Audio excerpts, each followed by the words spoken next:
বিশ্বকাপে কে হবে man of the match, এই ডিসিশনগুলো 2026 বিশ্বকাপে ভুলভাবে দেওয়া হচ্ছে। হ্যাঁ বন্ধুরা, আমি কিন্তু মোটেও আপনাদের সাথে ঠাট্টা করছি না, কারণ ম্যান অফ দ্য ম্যাচ এটা কিন্তু 2002 বিশ্বকাপ থেকে দেওয়া শুরু হয়েছে, কিন্তু 2026 সালের আগ পর্যন্ত যেটা নিয়ম ছিল সেটা কিন্তু বদলে গেছে। সেটার কারণে এবার কিন্তু ভুল প্লেয়ারকেও ম্যান অফ দ্য ম্যাচ দেওয়া হতে পারে।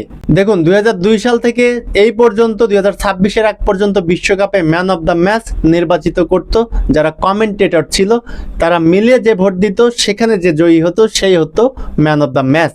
কিন্তু 2026 সালে কি হচ্ছে সেই ঘটনা যদি আপনারা জানেন তাহলে আপনারা চমকে উঠবেন, কারণ 2026 বিশ্বকাপে এটা ফ্যান ভোটিংয়ের মাধ্যমে কিন্তু ম্যান অফ দ্য ম্যাচ নির্বাচিত হচ্ছে, যেখানে আপনি এখন বলতেই পারেন যে এখানে কিন্তু ফেয়ার ভোটিং হবে, যার যাকে ভালো লাগবে, যার যার খেলা ভালো লাগবে তাকে ভোটিং দেবে। কিন্তু দেখুন Lionel Messi, Cristiano Ronaldo, Neymar বা এনাদের মতো বড় বড় যারা খেলোয়াড় আছে তারা যেদিন খেলবে, যারা তাদের পাগলা ফ্যান আছে তারা কিন্তু তাদেরকেই ভোট দিবেন, যদিও সেই ম্যাচে আর্জেন্টিনা, পর্তুগাল, ব্রাজিলের অন্য কেউ ভালো খেলে থাকে।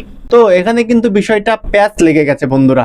তাই আপনার কাছে কি মনে হয় 2002 সাল থেকে 2022 সাল পর্যন্ত যখন কমেন্টেটররা এমভিপি দিত সেটাই কি সঠিক ছিল, নাকি ফ্যান ভোটিং এর মাধ্যমে এই ম্যান অফ দ্য ম্যাচ নির্বাচিত হওয়ার যে মাধ্যম তৈরি হয়েছে সেটাই ভালো পন্থা? অবশ্যই কমেন্টে জানিয়ে যাবেন।